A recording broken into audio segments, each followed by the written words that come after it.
가긴 어딜 가. 정박이란 항구에 정박해야지.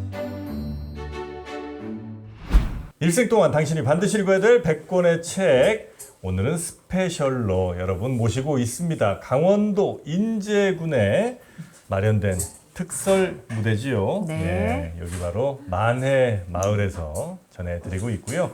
저희가 오늘은 문학이란 무엇인가 라는 주제로 여러 책들, 여러 작가의 작품들 또 이렇게 문학에 대한 여러 이야기들 전해드리고 있습니다.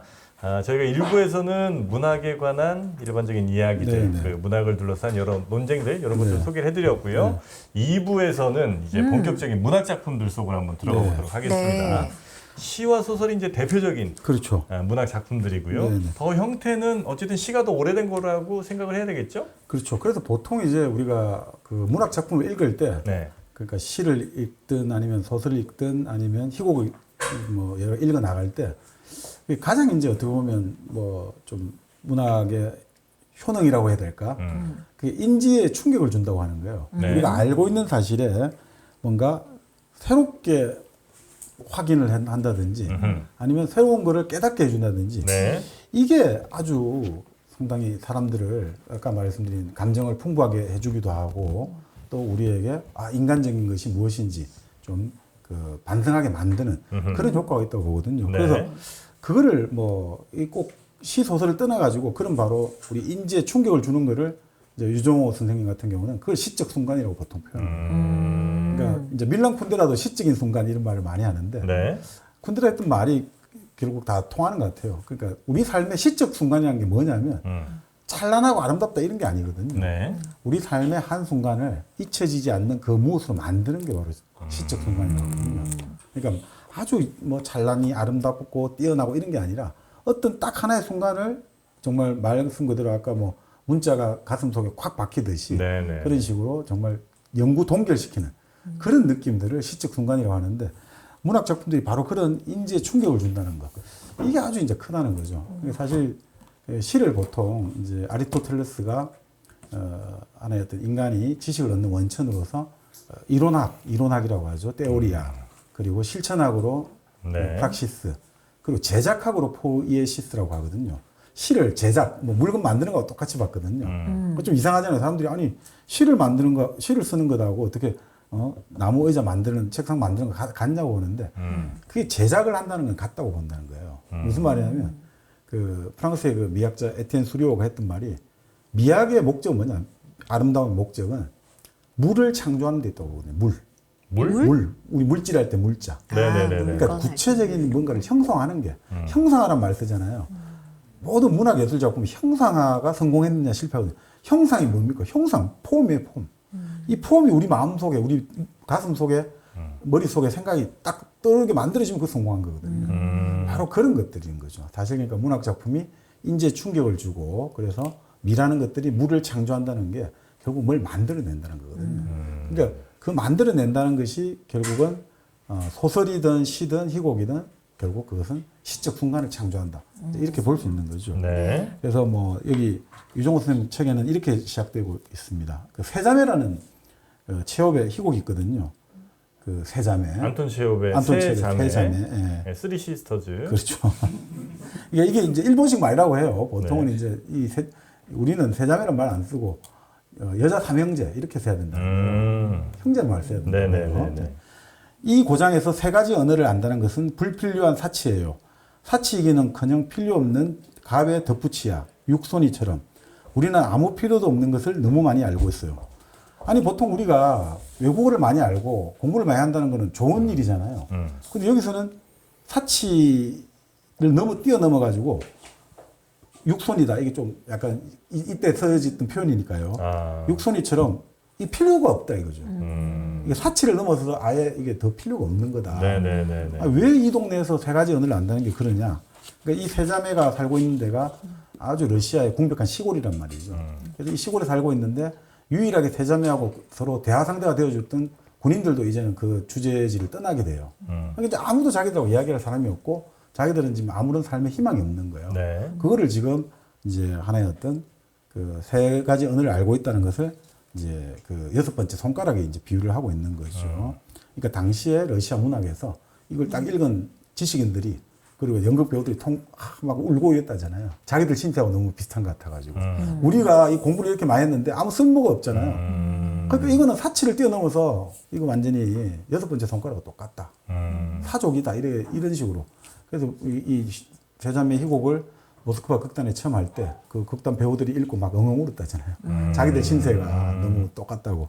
그러니까 실제로 당시 이제 러시아의 지식인들이 뭐 공부를 하고 대학을 나왔습니다만 아무런 뭐 할 게 없는 거예요. 우리 제아벌의 라스콜리니코프처럼 뭐 공부를 했는데 아무런 사회 일할 게 없고 이럴 때 그 잉여인간 같은 것들을 딱 6번째 손가락에 말로 하니까 우리가 탁 다가오는 게 있죠. 아 그렇구나.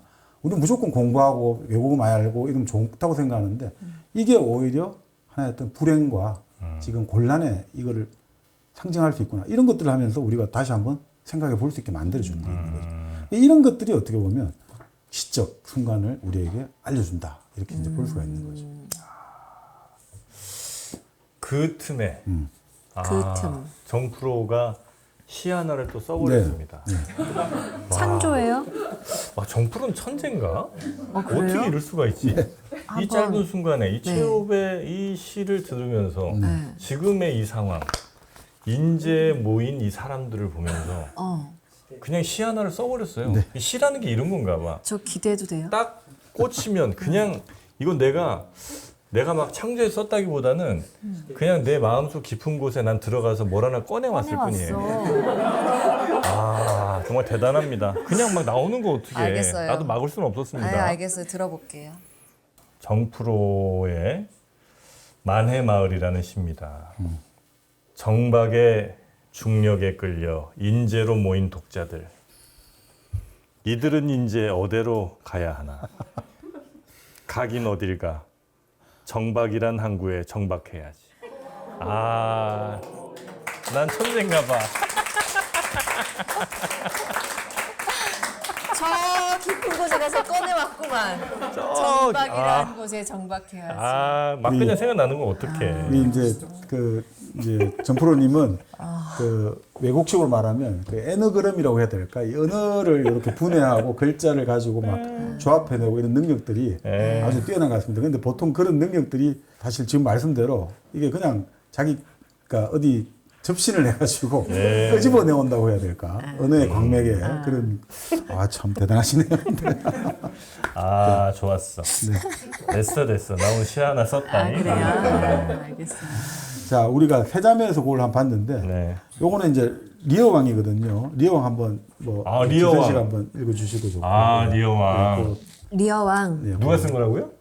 셰익스피어. 셰익스피어. 사막 6장 중에 한 네. 구절인가 봐요. 참아야 하네. 우리는 울면서 이 세상에 왔네. 그렇지 않은가? 처음으로 이승 공기를 접하고 우리는 울고 불고 하네. 이를 말이 들으니 들어보게. 이를 말이 있으니 들어보게. 세상에 태어날 때 우리는 울고 불고 하네. 멍청이뿐인 크나큰 무대로 나오게 되어 우는 것이네. 이거 봐, 셰익스피어란 이름만 빼면 내게 낫다니까? 아 그래요? 아, 셰익스피어만 빼봐. 내가 나. 인제 어디 인제 어디로 가야 되나? 가긴 어딜 가. 정박이라는 항구에 정박해야지. 정프로가 이거 셰익스피어가 썼었다고 생각해봐요. 그래요? 그러면 요거에 대해서 좀 해석 좀 듣고 평해도 될까요? 아, 참아야 하네. 우리 놀면서 이 세상에 왔네. 맞네. 그렇지 않은가. 처음으로 이승 공기를 접하고 접하고 우리는 울고 울고불고 불고 하네. 하네. 이를 말이 있으니 들어보게. 세상에 태어날 때 우리는 울고불고 하네. 멍청이뿐인 크나큰 무대로 나오게 되어 우는 것이네. 아, 이제 우리가 세상에 태어났고 그렇죠. 울면서 네. 태어났죠. 근데 그 우는 이유가 멍청이들 뿐인 크나큰 무대로 나오게 돼서 그러니까 보통 우리가 이제 생명이 태어나서 우는 것은 이제 이 세상에 태어나서 축복이다 이래가지고 우리가 다 기뻐해주고 그래서 이제 고성을 터뜨렸다 이렇게 보잖아요. 근데 여기서는 완전히 바꿔버렸잖아요. 얘가 서러워서 웃는 거다. 이 바보들만 있는 이 세상이라는 무대에 뛰어나오게 돼가지고 내가 왜 이런 데 나오게 되었지? 서러워서 한탄을 하는 거다. 이렇게 이제 완전히 또 다른 의미에서 인재 충격을 주는 거죠. 아, 여기 한 줄이 더 추가되면 더 좋았지. 네. 결국 나도 그 멍청이가 될 것에 서러워서 우는 것이네. 아.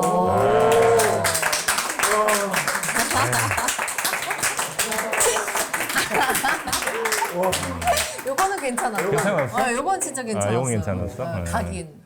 좋았어. 그러니까 그런 식으로 이제 이 시라는 것들 여러 가지 문학 작품들이 그런 시적 순간을 이렇게 우리에게 던져줄 때 네. 우리가 이렇게 한번 뭔가 새롭게 깨닫게 되고 새롭게 그걸 바라보게 된다는 거죠. 그 대표적인 게 이제 이건 몇 번 말씀을 드렸나요? 네. 정지용의 말이라는 시 동시인데 한번 동시입니까? 예, 동시도 제 읽어보시죠. 전문이죠. 정지용입니다. 정지용의 말. 말아, 다락 같은 말아. 너는 점잖도 하다마는 너는 왜 그리 슬퍼배니. 말아, 사람 편인 말아. 검정콩, 푸른콩을 주마. 이 말은 누가 난 줄도 모르고 밤이면 먼데 달을 보며 잔다. 이 말은 잠깐만, 이 시를 말은? 읽고 이 이제 유종호 선생은 자기는 어떤 종교의 경전보다 이 동물에 대한 연민과 측은을 느꼈다는 거예요. 여기서 이 충격을 받았대요. 다락 같은 말이 뭐죠? 우리가 이제 다락 예전에 어릴 때 혹시 보신 다락, 기억나세요? 다락방? 그 다락이 높죠. 네. 높잖아요. 그러니까 발이 목이 이 다리가 크고 이 긴 거를 다락같이 높은 마라 이렇게. 다락 같은 말아. 너는 점잖도 하다마는 이렇게 슬퍼 너는 보이니. 왜 그렇게 슬퍼 그 보이니? 슬퍼 보이는 이유가 뒤에 나오는 거죠. 이 말아, 말은 사람 어디서 난 줄도 편인 모르고 아, 혼자 잠을 자는 거죠. 밤이면 먼데 네. 달을 보며 잔다. 그러니까 어디서 충격이 오지? 자 말이 뭐 다 비슷하죠, 다 근데 말은 사람 편이잖아요. 예. 네. 그러니까 우리가 말을 가축으로 만들었잖아요, 사람 편으로. 예. 그래서 사람 편을 만들기 위해서 우리는 말에게 무슨 짓을 했습니까? 목에다가 편자하고 아니 뭐. 이상 가족을 만들었잖아요. 우리는 강아지를 키우기 위해서 모든 그 강아지들을 처음부터 이상 가족 만들었잖아요. 네네네네. 그러니까 이게 왜 그리 슬퍼배니? 왜 말을 바라볼 때 왜 그리 슬퍼배니? 정지용이. 근데 이건 정지용의 어린 시절의 체험하고 상관이 있어요. 정지용 어린 시절에 네. 아버지가 어머니를 소박을 맞아 냈거든요. 그래서 어머니하고 한 1년간 떨어져 산 경험이 있어요. 그래요. 그 충격이 있어가지고 이 말을 바라볼 때 쉽게 안 보이는 거죠. 저 말은 가만히 보면 나는 엄마하고 떨어져 살아도 이렇게 힘든데 이 말은 알고 보니까 태어날 때부터 이상가족으로 엄마 없이 혼자 살구나. 그래서 이 말은 누가 난 줄도 모르고 자기 엄마가 누군지도 모르고 밤이면 먼데 달을 보면 얼마나 외롭고 서글픈 느낌인지 모르겠지. 우리가 이제 헤어진 혹은 뭐 이제 같이 함께 못하는 가족들을 생각할 때 주로 달을 보거든요. 그렇습니다. 그 달이 항상 드라마 같은 데도 예전에 보면 달 이렇게 보다 보면 갑자기 엄마 얼굴로 달로 바뀌잖아요. 달이 엄마 얼굴로 바뀌잖아. 그런 거에 대한 좀 약간 맞습니다. 아이디어가 좀 있으신 모양이에요. 그 성산 장기려 선생, 부산 이제 고신병원 만드신 분이 이제 6.25 때 부인하고 헤어졌거든요. 네. 아들 하나 데리고 이제 이남으로 오셨고, 근데 헤어질 때 전제가 그거잖아요. 딱 명절 되면 너는 여기서 달을 보고 나는 여기서 달을 봐가지고 우리가 서로를 항상 기억하자 이런 이야기를 했다고 하죠. 네. 달이라는 게 항상 그런 매개체가 되고 또 말씀대로 뭐 예전에 번역을 그랬다잖아요. 당신을 사랑합니다. 뭐 나섬의 소설회였던가요? 그 번역을 어떻게 해야 되느냐? 사랑합니다. 그냥 번역하니까 이게 너무 좀 점잖지 않은 것 같다 이거죠. 그래서 번역했던 게 뭐 저 달이 참 밝군요. 이렇게 번역했다는 거죠. 그게 사랑합니다. 사랑한다는 말을 저 달이 참 밝은 것 같습니다. 충청도 출신이신가? 달이 밝고 네, 밝고. 그럼 이제 사랑한다는 얘기거든요. 충청도에서는. 이게 사실 결국 이제 달 이야기했는데 네. 그 그리움이 이런 것들을 되는 거지 않습니까? 네. 자기가 누가 낳은지도 모르지만 그 나를 낳은 뭔가 원천에 대한 그리움. 그러니까 이게 결국 사람들한테 또 이제 지금도 많이 해자되는 이유가 결국 이 시를 읽고 사람들은 그런 생각을 한다는 거죠. 사람들이 어릴 때 우리가 가장 무서워하는 게 뭡니까? 어릴 때? 고아 공포증이잖아요. 엄마 아빠가 돌아가시고 나 혼자 될지 모르고 이게 제일 무섭잖아요. 그걸 건드리고 있거든요. 이 말을 딱 가지고. 그러니까 우리가 지금 가만히 생각해 보면 어린 시절에 우리가 보았던 재미있는 책들이라든지 애니메이션 만화 이게 보통 그 고아 공포증을 많이 건드려요. 플란다스에게 맞아요. 엄마 아빠 없는 네로 그리고 집 없는 아이 레미 그런 것들 그리고 올리버 트위스트 뭐 이런 게 진짜 많거든요. 현대에 들어와서도 제일 그 히트친 게 있지 않습니까? 해리포터. 엄마 아빠 없이 이게 제일 이제 사실 사람들의 원초적인 고아 공포증을 건드린단 말이죠. 부모들이 또 워낙 애들한테 장난칠 때 맨날 그러잖아. 저 고아원 보낸다고. 네. 우리 여러분들은 안 그러셨던 모양이죠. 네, 우리 때는 그랬는데. 네. 다리 밑에서 주워왔다 주워왔다 그래가지고 그러고. 나 진짜 주워온 줄 아유 알았지. 다시 빨리 가라고 막 이렇게 하면. 근데 진짜 다리 밑에서 주워온 거였어. 그러니까 이게 재밌는 게 서양 사람들은 그런 네. 이제 내가 이 내 엄마 아버지가 지금의 엄마 아버지가 아니라 뭔가 다른 사람일지 모른다는 그 패밀리 로맨스라고 하거든요. 네네네. 근데 그게 보통은 있잖아요. 자기는 귀족의 아들인지 모른다. 맞아요. 나는 귀족 이런 게 많거든요. 맞아. 예. 그러니까 집 없는 아이 레미도 뭐 결국 알고 보니까 이제. 근데 우리 동네에는 지금 대체로 다리 밑에 주워왔다잖아요. 네. 그래서 항상 지금 하는 게 뭔가 항상 또 우리가 전쟁도 겪고 이러다 보니까 그게 정말 나는 진짜 내 엄마 아버지가 그래서 나를 버리면 어떡할까. 이런 컴플렉스로 많이 연결된다고요. 네네네. 서양에서는 뭔가 자기를 높이는 걸로 생각하는데 우리는 항상 이러다가 나 쫓겨날 수 있어. 이런 공포와 그래요? 불안의 형태를 많이 나타나고 하죠. 네. 그러니까 이것도 이제 20세기에 우리의 여러 가지 불행한 현실을 갖고 하는 거죠. 그러니까 이런 것들하고 관계되는 게 이제 정지용이 또 보여주는 게 백록담이라는 시에서 백록담. 나타난 게 있거든요. 네. 한번 또 네.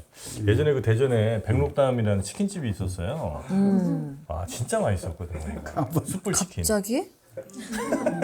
오늘 좀 몇 개 되니까 제가 지금 자꾸 좀 쓸데없는 얘기를 많이 하네요. 백록담.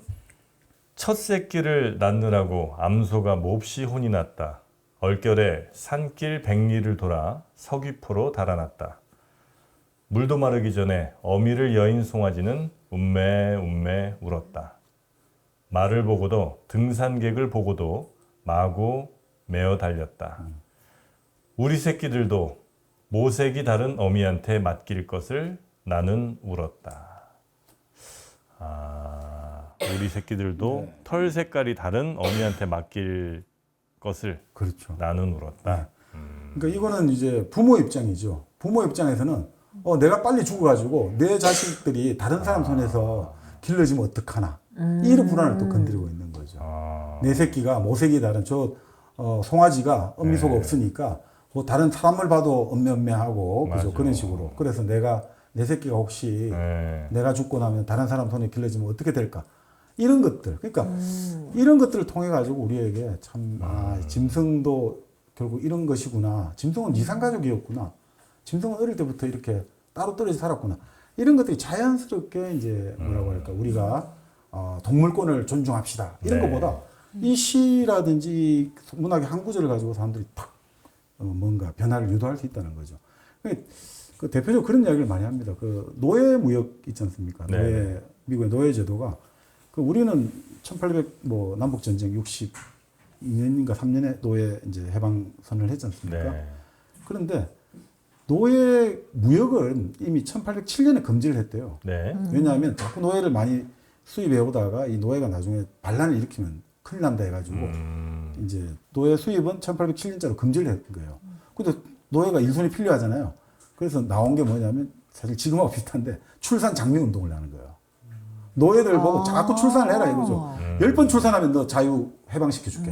10번 출산하면. 그리고 기록을 세워요. 12살짜리도 출산했대. 너도 열심히 해. 13살짜리 이런 식으로 막 계속해서 이런 야만적인 것도 하고 또 뭐 그런 거 있지 않습니까? 가족을 패키지로 파는 것보다는 따로따로 떨어져 파는 게 돈이 되니까 그럴 때부터 이제 가르는 거예요. 그럴 때 이제 사람들이 이건 너무 심하지 않냐? 애들 울고 불고 하고. 그럴 때 하는 말이 노예들은 가족 개념이 없어. 노예들은 괜찮아. 흑인들은 괜찮아 하는데 딱 그때 바로 이런 우리 말이라는 시라든지 이런 게 있으면 이 말도 안 되는 소리다.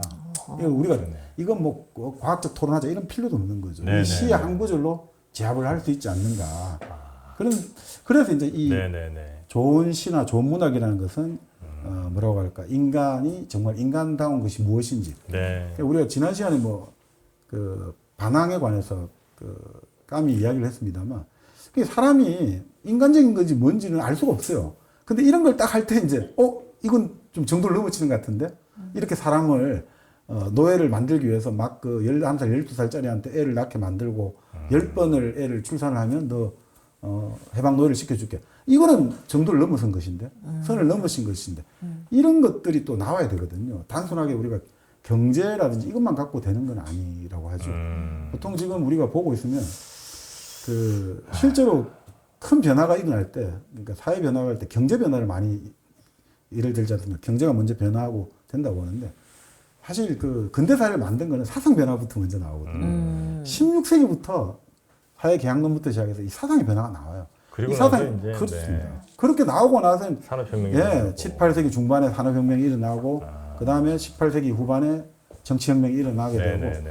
그런 것들이 나오거든요. 그게 예술에 이제 또 이렇게 하면서 나오게 됩니다만 사실은 그러면 이 사상과 예술의 어떤 이 변화들이 그것들이 사실 우리의 어떤 역사랄까 우리 사회를 더 잘 만드는데 아주 기여할 수 있는 거 아닌가 이런 생각이 좀 듭니다. 지금도 뭐 인공지능 혁명 뭐 이런 것들이 이제 예. 계속 진행 중인 것 같긴 한데 네. 그래서 이제 사람들이 많이 일자리를 아마 잃게 될 것으로 예상들을 하고 지금 굉장히 사회가 좀 불안하기도 하고 뭐 내가 할 일이 이제 뭐가 있을까 이런 거에 대한 생각들을 많이 하잖아요. 네네. 요럴 때 필요한 게 오히려 문학 작품이고 네. 요런 사상에서의 변화 이런 것들이 네. 좀 일어나야 될 때가 지금이 또 아닌가. 그렇습니다. 네. 그러니까 우리가 뭐 자꾸 그 인간이 아주 가장 뛰어난 게 결국은 자기 반성 능력, 네, 자기 네, 성찰 능력이 이건 참 쉽지 않거든요. 우리가 뭐 저도 다 들은 이야기입니다. 근데 재밌는 게 자 플라톤이 왜 이제 중요하냐면요. 자 플라톤이 먼저 동굴의 비유를 썼지 않습니까? 네. 동굴. 근데 인류 역사에서 가장 인간의 어떤 정신활동 흔적이 오래 남아 있는 게 동굴이거든요. 그 쇼웨이 동굴 벽화. 아 그렇죠. 3만 년 전. 그게 제일 오래된 거예요. 근데 플라톤이 그런 비유를 썼잖아요. 인간이 동굴에서 그 촛불의 어떤 그림자만 보고 좋다고 막 웃고 울고 하잖아요. 근데 한 사람이 동굴을 나와가지고 정말 현실 세계에서 밝게 빛나는 태양 진리를 본 거잖아요. 그러니까 인간이 진리를 본다는 건 뭡니까? 일단 동굴을 벗어나는 거잖아요. 내 머릿속 깜깜한 동굴, 내 자의식 세계에서 벗어나서 일단 밖에서 동굴을 바라볼 수 있을 때 사람이 사실 한 단계 높은 발전을 이룰 수 있거든요. 네. 그게 이제 해결이 했던 그 말이란 말이에요. 자기의식. 자기가 누구인지 물어본다 이거죠. 자기가 누구인지 물어보려면 자기 여기 머릿속에서 이제 내 정신이 하나 쑥 빠져나와가지고 네. 밖에서 나를 바라본단 말이죠. 밖에서. 그럴 때 자기가 자기를 볼 수 있거든요. 자기가 누구인지 물어볼 수 있고 메타적으로 한 단계 높이 올라갈 수 있거든요. 네네네. 그러니까 이제 그런 것들하고 관련해 보면 사실 이 예술이라는 것들 이런 것들이 바로 그런 식의 우리 인간에게 내가 누구인지를 그냥 내가 누구인지를 내 혼자 맨날 생각하고는 소용이 없어요. 근데 이런 문학의 글이라든지 네네. 이런 걸 통해서 내가 탁 볼 수가 있거든요. 이 선은 넘어가면 안 되겠네. 이거는 좀 아닌 것 같은데 그런 의미에서 그러니까 이게 아주 인간답게 네네네. 만드는 가장 핵심이 이거 아닌가 지금 말씀대로. 네네. 어쩜 지금 그 혁명이 또 이미 진행 중인 건지도 몰라요. 지금 뭐 AI 혁명도 그렇고 네. 일단 또 우리 커피 혁명이 일어났잖아요. 커피 혁명이요. 네, 이미 1kg 커피에 의해서 우리 커피 혁명은 일어났잖아. 더 이상 카페 갈 일이 없잖아요. 그렇죠. 네. 언제 지금 뭐 카페 가서 막 비싼 커피들 먹고 있습니까? 훨씬 더 맛있고 향 좋은 1kg 커피가 우리 네. 옆에 있는데 집 앞으로 오는데 그리고 회사 같은 데서도 요즘은 직원들 막 밖에 나가서 커피 먹는 시간 있잖아요. 네. 네, 그거 다 때려잡아야 됩니다. 좀 낭비죠. 시간 낭비에. 어디 가서 밖에서 커피를 마시고 있습니까? 회사 안에서 1kg 커피 갖다 놓고 그거 먹이면 되잖아. 아, 그렇죠. 네, 그래서 1kg 커피로 커피 혁명을 가정에서도 회사에서도 빨리 완성하시는 그런 데가 다 앞서가는 겁니다. 좀 아쉬운데요, 정프로님. 이것도 아쉬웠죠. 시적으로 좀 표현해 주셨으면 정말 좋았을 텐데. 아 그래? 네. 아 조금만 기다리세요. 한 10분만 기다리시면 한 편 바로바로 나오니까. 네. 알겠습니다. 그러면 다시 한번 이따가 도전하도록 네, 하겠습니다. 알겠습니다. 자, 요 시를 한번 읽어주시면 네. 이게 또 보통 우리가 문학이든 특히 시와 관련해 갖고 시적 허용 이런 말 많이 하지 않습니까? 네. 시에서는 좀 어법이 틀려도 되고 또 약간 우리가 일반적인 사실이 틀려도 받아주는 네. 게 있잖아요. 그것과 관련해 갖고 한번 좀 재밌는 게 있어가지고 이게 윌리엄 블레이크라는 영국 시인의 갓난아이의 기쁨이라는 시거든요. 네. 이걸 한번 읽어주시면. 아유, 갓난아이의 기쁨. 근데 이제 좀 전반적으로 시를 읽기 전에 뭐 약간 좀 배경 지식이 있거나 그러면 훨씬 더 저희가 충격이 올 것 같은데 이거는 뭐 그런 거 없나요? 좀? 아, 네, 그냥 읽으시면. 이런 갓난애기가 쓴 거예요. 네. 사실에 충격적이잖아요. 알겠습니다. 네. 사실에의 충실. 전 이름이 없어요. 태어난 지 이틀밖에 안 되거든요. 너를 무어라 부를까? 전 행복해요. 제 이름은 기쁨이에요. 달콤한 기쁨이 너에게 나리기를. 어여쁜 기쁨. 이틀밖에 되지 않은 달콤한 기쁨. 나는 너를 달콤한 기쁨이라 부르마.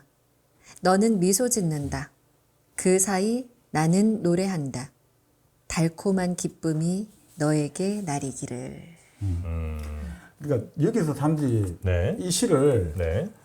간호사한테 읽혔다는 거예요. 간호사. 네. 간호사가 읽고 이 말이 안 된다는 거예요. 왜냐? 이틀밖에 되지 않은 달콤한 기쁨. 나는 너를 달콤한 기쁨이라고 부르면 너는 미소 짓는다. 애가 신생아 미소를 지으려면 최소 2주일이 지나야 아, 돼요. 너무 티인데? 아, 티? 아, 너 티. 근데 이게 사실 그렇다면 다 말이 안 되잖아요. 아니 태어난 이틀밖에 안 된 애가 전 이름이 없어요. 태어난 이틀밖에 안 되거든요. 이거는 받아주는데 이런 세목들 있잖아요. 너는 미소 짓는다. 여기는 되게 민감하게 반응한다는 거예요. 그러니까 이 사람들이 일반 독자들이 그 뭐라고 할까? 이게 큰 것들은 오히려 받아주는 게 있는데 내 경험적인 뭔가 사실과 일치하지 않을 때는 그렇게 민감하게. 그럼 대부분의 엄마들이 이걸 못 받아들인다 이거잖아요. 그렇죠? 그렇죠. 그렇죠. 네. 그러니까 이게 사실 이제 문학이라는 건 허구의 세계잖아요. 네. 그러니까 있음직한 일인데 사실은 근데 사람들은 끊임없이 내 경험적인 사실하고 일치할 것을 요구한다는 거죠.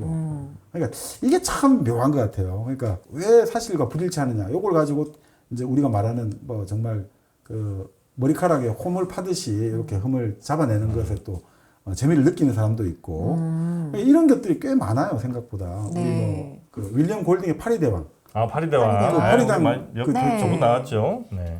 그 파리대왕에도 보면 거기 어떤 소년이 안경을 이용해 가지고 이제 불을 피우고 뭐 한 장이 나오잖아요. 네. 근데 그 안경이 근시 안경이거든요. 오버렌즈거든요. 네. 그러니까 불을 피울 수 없잖아요. 네. 볼록렌즈가 네. 돋보게 돼야 되는데 그러니까 이게 말이 되느냐 또 난리를 친단 말이에요. 아. 근데 이거는 이제 어느 정도 시적 허용으로 넘어가줘야 되는 거 아니냐는 네, 네, 네. 그런 것도 절대 안 넘어가죠. 사람들이. 우리 예를 들어 우리 같은 경우는 이제 표본실의 청개구리. 예, 청개구리를 이제 실험하는 게 나온단 말이죠. 근데 청개구리를 실험해가 내장을 갈라내니까 내장에서 뜨거운 김이 모락모락 나왔다. 네. 개구리는 변온동물, 냉혈동물이잖아요. 그러니까 어떻게 내장에서 좋은 김이 뭐하고 이게 제일 안 돼. 아, 작가가 다 네. 지금 이 문과 네. 작가가 다 문과 이런 보통 아, 표현이잖아요. 이 티발놈들이 문제예요. 네네. 아. 네, 피해 안 됩니다. 그리고 메밀꽃 필 무렵도 마찬가지잖아요. 또 있어요. 네. 허생원하고 동희가 서로 막 치고받고 하다가 나중에 가다 보니까 네. 알고 보니까 동희가 뭐 왼손에 뭐 쥐고 있잖아요. 이게 그거를 그 당나귀인가 그걸 제어할 때 그 허생원도 왼손이란 말이죠. 네. 그러니까 젊은 시절 물레방앗간에서 만났던 그 처녀와의 하룻밤에서 낳은 애가 동이구나라는 것을 암시한다. 근데 왼손잡이 유전되는 게 아니잖아요. 근데 거기서 왼손이다. 이런 식으로 해서 뭐 이렇게 나오는 게 네네. 이게 좀 너무 경험적인 사실들을 왜곡하는 거 아니냐. 지금 네네. 말씀대로 너무 그러니까 사실 이게 좀 그런 것 같아요. 근데 자연과학이 이제 사람들에게 널리 펼쳐지고 나서 이런 것들이 되게 이제 민감해졌다. 이렇게 볼 수 있어요. 뭐 이런 것까지 시비 걸고 그래. 그러니까. 자, 그래 예고해드린 대로 시 하나 또 뚝딱 나왔습니다. 아, 그래요? 네. 정프로니까. 정프로니까 네. 네, 가겠습니다. 제목 1km. 1kg. 강원도 인제까지 99km. 1km가 더해져 100km가 되었네. 1km가 더해져 일당백이 되었네. 별로야? 아니, 박수 나오잖아. 박수 나오네. 자, 사장님 마음에 드시죠? 됐어. 이 정도면 됐지 뭐. 1kg 커피입니다. 아유, 한 잔들 하시고. 자, 그런데 이제 잘했어요, 결국은 이제 잘했어요. 문학에서 쓰는 말들은 네. 그러니까 허구의 반대말은 사실이 그러니까 허구의 반대말은 사실이고 진실이라고 허구의 반대말은 아니거든요. 그러니까 문학이 추구하는 건 진실이기 때문에 그러니까 아. 허구하고 반대는 사실이에요. 네네. 진실은 달라요. 그러니까 뭐 그걸 또 좀 왜곡하게 쓰는 사람도 많은데 그러니까 어떤 사람들 그 예전에 어디 만화책에서 보니까 그 일본 검찰은 사실에서 진실을 길어 올려야 된다는 거예요. 진실을 짜내야 된다는 거예요. 사실에서 진실을 짜내야 된다. 그게 참 네. 여러 가지 의미로 쓰입니다만 사실하고 진실이 과연 또 뭔지는 잘 모르겠습니다만 사실은 굉장히 많은데 그 중에 자신들이 생각하는 네. 진실을 위해서 고르죠. 그죠? 네, 선택적으로 네. 고를 수 있겠죠, 얼마든지. 그러니까 이제 팩트를 보통 사실이라고 하고 네. 진실 트루스라는 거는 또 이제 좀 다른 차원인데 근데 그거는 뭐 쓰는 사람마다 이제 용어의 규정이 달라지는데 네. 어떻든 그 문학이 추구하는 것은 거짓말의 허구가 아니라 그 있음직한 가능성이 있는 개연성이 있는 이야기를 통해 가지고 진실을 보여준다는 거죠. 네네.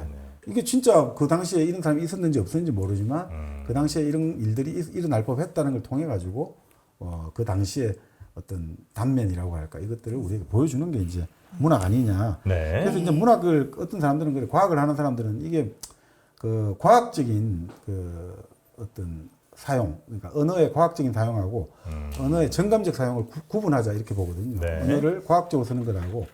근데 사실 그거는 큰 의미는 없다고 봐요. 그러니까 이런 시가 있습니다. 제가 한번 읽어드리겠습니다. 월러스 스티븐즈라고 미국의 아주 유명한 그 보험회사를 다니면서 시를 쓴 사람인데 일요일 아침이라는 시 중에서 낙원에는 죽음의 변화가 없을까?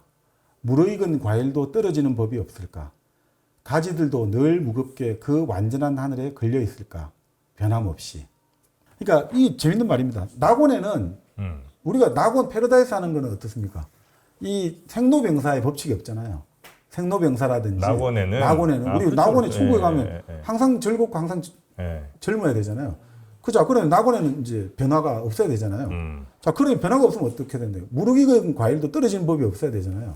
과일이 떨어지면 떨어져가지고 구르다 보면 썩게 되고 썩으면 또 벌레가 들끓게 되고 그럼 낙원이 아니게 되잖아요. 네. 자, 그러면 가지들 이게 항상 그러면 무겁게 하늘에 항상 걸려 있냐 이거죠. 아, 변함없이. 그러면 이거 낙원이냐? 이게 낙원이냐? 이게 낙원이가 조금의 변화도 없이 바람도 불어오지 않고 항상 그냥 딱 광물 상태 그대로 있다. 생명이 아닌. 생명이 아니잖아요, 이거는. 그럼 이거 낙원이냐 이거죠. 이게 그러니까 종교에서 약속하는 낙원, 자천국 네네. 이것들을 이 네 줄로 그냥 격파를 시켜버리잖아요. 종교에서 말하는 낙원이 그럼 낙원이냐 그러면? 그래서 은하수 사과는 딱 맛있을 때 따는데. 그러니까요. 네, 은하수 사과. 네. 영원한 낙원이죠. 아, 내가 해놓고도 좀 민망하다. 아니, 좋았어. 괜찮아? 네, 민망할 필요 없어요. 너무 민망하기는. 좋았어요. 아, 낙원이라는 게 결국 그럼요. 뭐예요? 예, 그 변화를 우리가 받아들여야 됩니다. 그럼요. 맛있게 익었을 때 따서 여러분께 보내드리는 거. 그 안에는 영원한 낙원이 영원한 그걸 먹으면 그게 낙원인 그게 거야. 낙원이에요. 예, 사과, 은하수 사과 맛있게 드시고 그리고 툭불 한우는 또 맛있는 소선당 한우가 선당도 있죠. 있고요. 네, 여러분 다 안에 역시 찐팬들은 다르구만. 네, 네. 그것들이 함께 모여서 네, 홍삼도 있잖아요. 홍삼도 있죠. 네.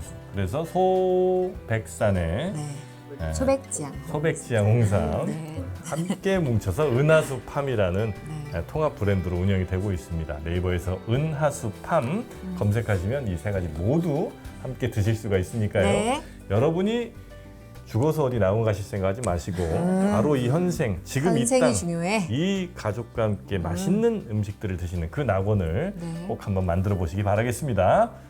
은하수팜과 함께했습니다.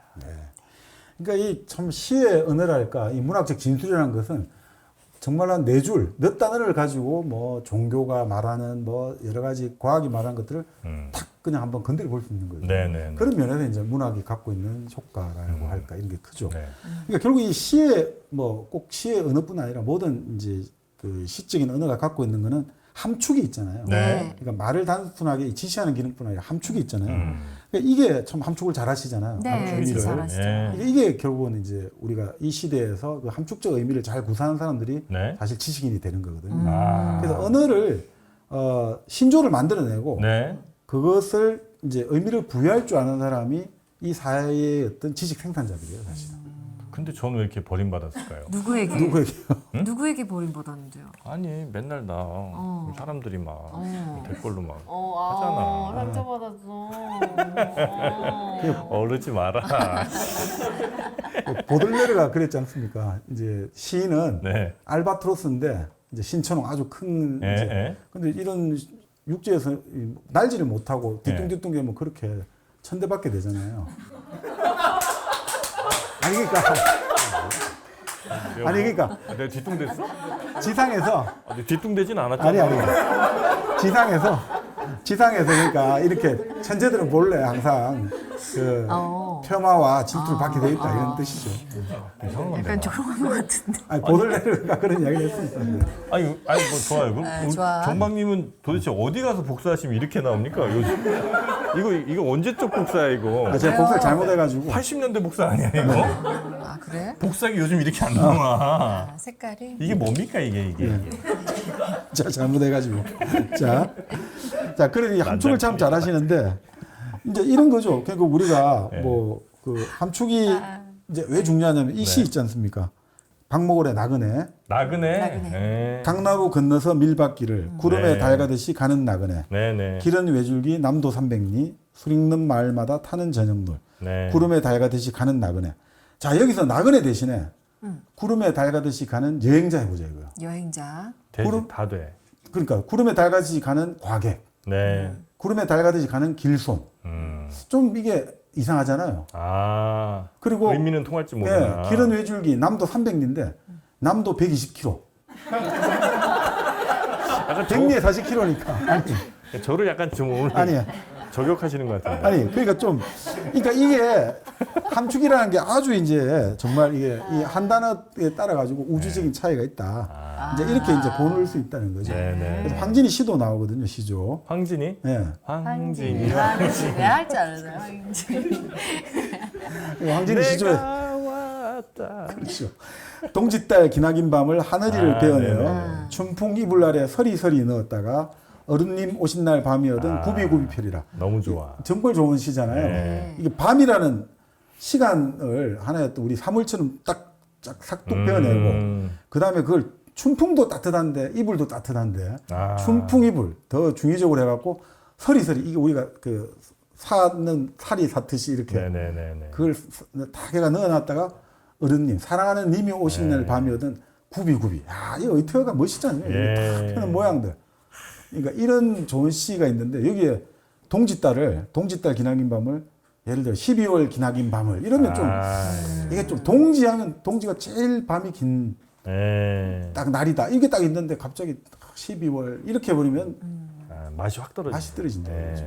그러니까 이런 것들이 이제 하나의 어떤 우리의 뭐라고 할까 이 언어의 어떤 함축의 의미가 되고. 근데 특히나 바로 그렇기 때문에 이 재미있는 게 보통 우리가 좋아하는 애송시 있잖아요. 네. 그 애송시들이 뭐 우리나라 경우뿐 아니라 전 세계 모든 나라에서 애송시는 가장 기초적인 의의로 쓰인 시가 애송시가 많아요. 아, 어려운 단어들이 아니고. 어려운 단어 이런 거는 그러니까 우리가 후천적으로 공부하면서 배운 게 아니라 어릴 때 엄마 아빠 가족한테 배운 말들로 쓰인 시가 최고 시가 많아요. 그런 면에서 우리나라의 최고 애송시는 누구가 되겠습니까? 1번 시인으로 치면 우리나라에서 한번 맞춰볼까요, 우리? 김소월 아, 맞습니다. 지금 나왔고. 네, 맞습니다. 맞아요, 김소월? 맞아요? 네. 뭐야, 맞습니다. 저분은. 왜 이렇게 잘 알아요? 김소월이 네, 이래요? 그러니까 뭐 김유식 그 교수님 같은 경우는 네. 김소월의 시어는 우리 말의 고생대청에 맞닿아 있다고 봐요. 우리 말의 가장 오랜 뭔가 청에 맞닿아 있는 시어라는 거. 그래서 미당 서정주의 시는 신라시대 정도에 맞닿아 있다. 아하. 그냥 그 정도 그래요? 차이가. 그러니까 그만큼 사실은 대중적으로는 우리가 소를 좋아하는 거죠. 아, 그 진달래꽃. 네, 진짜. 그렇죠. 그리고 요거 가시는 거는 산유 한번 읽어보시겠습니까? 산유화. 이거 산유화. 예, 이것도 시가 아주 쉽지 않습니까? 한번. 예. 산유화 김소월입니다. 산에는 꽃 피네, 꽃이 피네. 갈봄 여름 없이 꽃이 피네. 산에 피는 꽃은 저만치 혼자서 피어 있네. 산에서 우는 작은 새여 꽃이 좋아 산에서 사노라네. 산에는 꽃 지네, 꽃이 지네. 갈봄 여름 없이 꽃이 지네. 아, 진짜 쉽다. 쉽네. 네. 진짜 그러니까 쉽다. 이 시를 가장 좋아하는 거예요. 야, 이건 진짜 요즘 뭐 초등생, 중학생도 뭐 얼마든지 네. 그죠? 그러니까 언어학자들이 예전에 했던 네. 말이 10살 이전에 익힌 모국어의 위력은 금집할 수 없다는 거죠. 그러니까 10살 이전에 이교국을 익히면 모국어처럼 구사할 수 있는데 네네네. 그 위에 익힌 언어는 안 된다는 거죠. 그러니까 대표적인 사례가 바로 우남 이승만이죠. 이승만 박사. 네. 그렇게 영어 몇십 년 살아가지고 박사도 하고. 그다음에 말투가 어눌했지 않습니까? 한국 돌아와가지고. 네. 그런데 죽기 몇 년 전부터 영어 다 까먹어버렸다잖아요. 그래요? 그렇게 그냥 어린 시절 언어로 해결해버린 거예요. 아. 근데 재미있는 시인이 한 명 있어요. 우리 성북동 비둘기의 김강섭 시인이 있거든요. 네네네. 이분이 한창 때는 아주 어려운 시를 썼거든요. 네. 제가 한 번만 읽어드리겠습니다.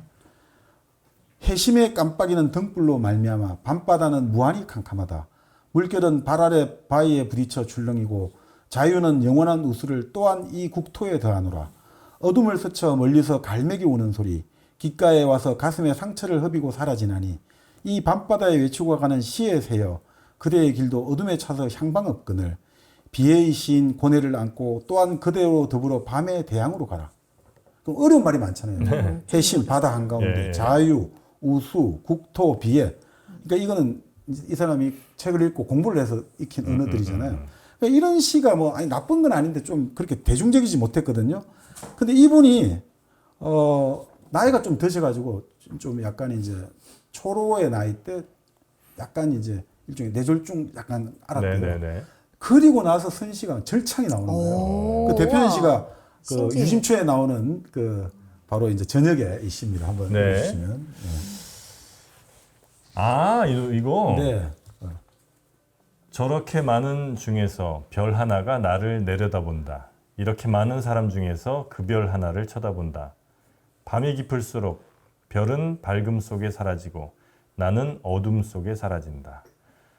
이렇게 정다운 너 하나 나 하나 하는 어디서 무엇이 되려 다시 만나랴. 바로 유심초에 어디서 네. 무엇이 다시 만나랴의 원시죠. 아, 이 노래 몰라요? 네. 진짜 몰라? 아니 이렇게 불러서 모르는 걸 아니야. 이렇게 정다운 딱 이 노래인데 너 하나 나 하나 하는 어디서 무엇이 되려 다시 만나랴. 여기 이제 여기서 갈라져요 둘이서 이제 하나는 이제 만나랴 이렇게 올라가고 하나는 만나랴 이렇게 하고 몰라? 네. 아 진짜 몰라? 네, 진짜 모르겠어요. 되게 유명한 노래인데. 네. 그러니까 바로 이렇게 우리가 지금 유명한 대중가요 80년 아주 유명했습니다. 네. 그렇게 될 만큼 이 시가 세계가 완전히 바뀌어버린 거예요. 그러니까 이 사람이 그걸 앓고 나서 바로 어린 시절에 유년의 기천으로 해결을 한 거예요. 그러고 나서 쓰는 시마다 완전 절절한 명품이 되버린 거예요. 그래요? 성복동 비둘기도 그렇고. 그러니까 이게 결국 우리가 참 이게 그러니까 사실은 정말 어떤 문화 컨텐츠에 성공할 때 사람들의 보편적인 마음에 호소하는 거는 바로 그 12살 이전에 그 기층 의휘력에 호소를 할 때 이게 히트를 치는 거죠, 사실은. 어려운 말 자꾸 이제 쓰고 싶은 마음이 막 들거든요. 예. 맞아. 내가 뭐 책 하나 읽고 나면 네. 거기서 나왔던 어려운 말들 말. 하여튼 죄다 모아갖고 그걸로 막 문장 만들고 싶어. 네. 아무도 이해 못하게. 그런 욕심이 막 스물스물 네. 올라오는데 아직 저는 멀었군요. 네, 쉬운 언어로. 그러니까 사실 우리가 이제 그 어려운 시라기보다 좀 관념적인 시로 유명했던 사람이 김춘수거든. 김춘수 꽃. 네네. 네. 네. 그 좀 관념적이라고 많이 말들 하지 않습니까? 아 그런가요? 김춘수 시에 부재라는 시가 있어요. 부재. 부재. 에브센스 없다. 네. 네. 아. 근데 이 시가 좋아하는 사람이 참 많거든요. 근데 이 시에 어려운 말이 하나도 없어요. 제가 한 번만 말씀드리겠습니다. 네. 어쩌다 바람이라도 와 흔들면 울타리는 슬픈 소리로 울었다. 맨드라미, 나팔꽃, 봉숭아 같은 것 철마다 피곤 소리 없이 져버렸다. 차운 한겨울에도 외롭게 햇살은 청석 섬돌 위에서 낮잠을 졸다 갔다. 할 일 없이 세월은 흘러만 가고 꿈결같이 사람들은 살다 죽었다. 이 부재예요. 이게 자연도 해도 낮잠 졸다 가고 맨드라미도 철마다 피고 가고 인간도 그냥 할 일 없이 세월 흘러가고 네네네. 꿈결같이 살다 죽었다. 이 부재라는 뭔가를 딱 그냥 단박에 알려주죠. 어려운 단어 하나도 없어요. 네네네. 그러니까 이런 시들이 사실은 사람들에게 많이 어필하는 거 아닌가 네. 이런 생각이 좀 많이 그렇네요. 듭니다. 근데 요즘에 사람들이 시를 안 읽죠. 잘 안 읽는 것 같아요. 요즘은 그래도 그 SNS를 쓰고 하기 때문에 단문을 쓰기 때문에 시를 많이 오히려? 예, 합니다. 오히려? 아, 그러니까 시적인 표현이랄까 하여튼 시처럼 아주 짧게 쓰는 경우는 많은 것 같은데 시집이 많이 팔리나? 시집은 시집은 네, 별로 안 팔리는 것 같긴 한데. 근데 이제 저기 창빈가요 거기서 시오일인가 무슨 앱을 하는데 그 유명한 보이그룹의 그 어떤 유명한 아이돌이 그거 이제 자기도 그걸 많이 쓴다고? 시를 쓴다니까 어마어마하게 사람들이 많이 그래요? 병원으로 가입하더라고요. 왜냐면 그게 사실 필요하거든요. 요즘 같은 SNS 시대에 특히 단문 트위터 이런 시대에는 그 시적인 그렇죠. 압축과 함축 이게 아주 요즘은 네네네네. 유효합니다. 그래서 요즘에 시를 조금 더 우리가 읽어야 될 필요성이 네. 어쩌면 그 SNS 시대가 됐으니까 더 우리가 시를 많이 접하고 그런 표현들을 많이 좀 할 필요는 좀 있겠네요. 네, 네, 함축적으로. 네. 네. 자, 근데- 그러면 뭐 이제 네. 뭐 소설을 좀 가야 되는데. 아니 근데 뭐 이제 시간이 오늘 네, 시간이 또 많이 돼버렸네요. 시간이- 그래서 또 시간이 되게 빨리 간다 오늘. 또 만의 마을이니까 네. 마지막을 또 우리 좋아하시는 한용운의 알 수 없어요로 한번 알 수 해주시면. 없어 아, 정말. 좋다. 네. 네. I don't know. 네. 알 수 없어요. 한용운. 원드래곤 클라우드.